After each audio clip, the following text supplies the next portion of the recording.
Kita kan tadi udah belajar tentang siklus ya, gimana cara harga Bitcoin bekerja dan kira-kira kapan sih Bitcoin dan crypto market tuh bakal rebound.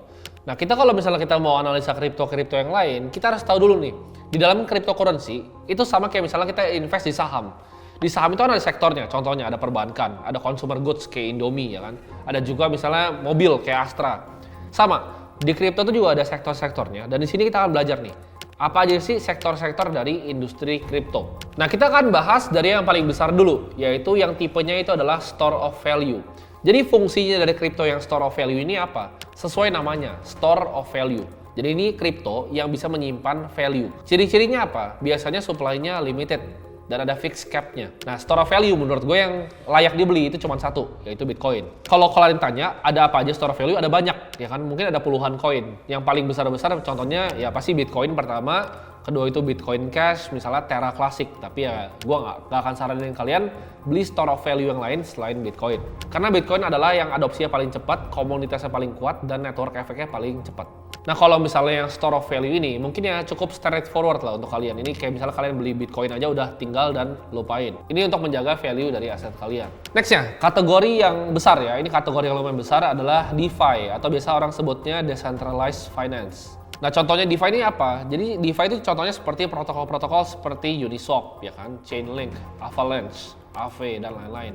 DeFi ini, atau bisa disebut dengan Decentralized Finance, itu punya banyak keunggulan dibanding Centralized Finance. Nah, DeFi ini simpelnya itu bikin bank ya, atau third party itu jadi nggak berguna. Kenapa? Karena mereka jadi langsung peer-to-peer semuanya, dan ini bisa ngasih apa? Bisa ngasih pertama itu fee yang lebih murah, dan juga bunga yang lebih kompetitif. Jadi ini kayak mangkas bank ya. Kalian mau lending itu bisa langsung ke orang. Kalian mau pinjemin kripto kalian bisa langsung ke orang. Mau staking kripto kalian bisa langsung peer-to-peer. Nggak perlu ada third party, nggak perlu ada bank. Keuntungan dari DeFi ini apa? Yaitu aksesibilitasnya ya. Ini jangkauannya luas banget. Karena kalau bank, misalnya kita mau deposit di bank BCA, susah kalau misalnya lo orang Australia mau deposit di bank BCA.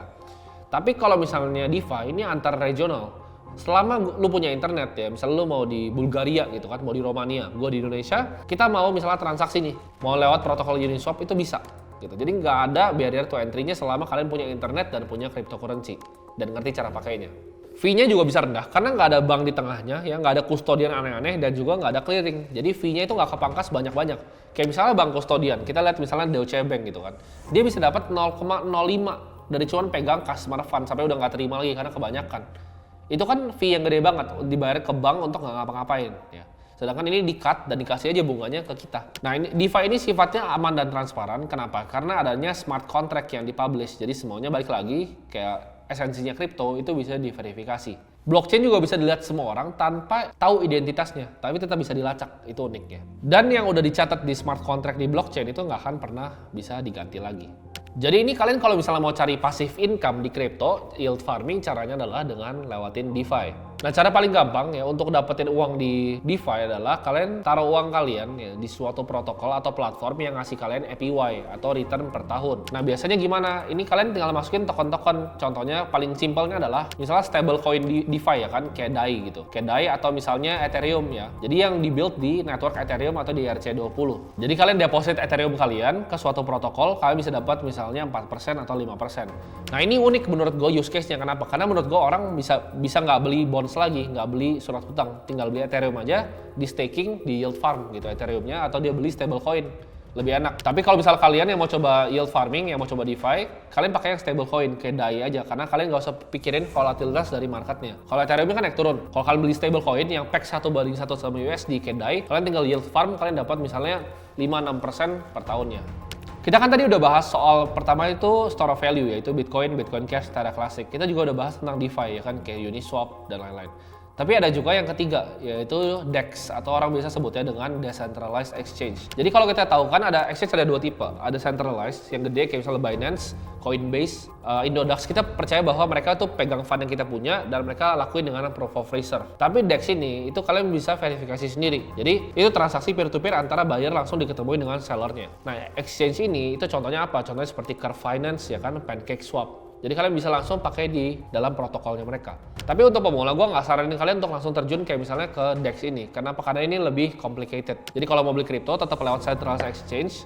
Dan untuk awal-awal mulai di store of value dan DeFi dulu. Setelah ini ada sektor yang gua gabung aja, sebenarnya 2 sektor berbeda, tapi menurut gua agak mirip-mirip, yaitu gaming dan metaverse. Nah ini yang lagi banyak kan orang, wah metaverse, Facebook sampai ganti nama ke Meta.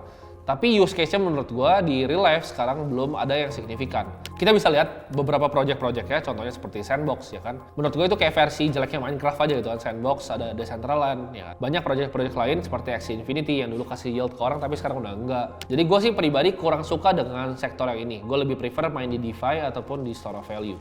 Nah jadi kalau kalian tanya aset pribadi gua itu di mana, ya mungkin 90% itu hampir semuanya di store of value dan juga DeFi. Jadi gue jarang diversifikasi bahkan ke DEX atau ke gaming dan metaverse. Mungkin hampir semua itu gue carinya yang layer 1 coin ataupun layer 2 yang dibuild on top of Ethereum network, contohnya seperti Polygon atau Matic.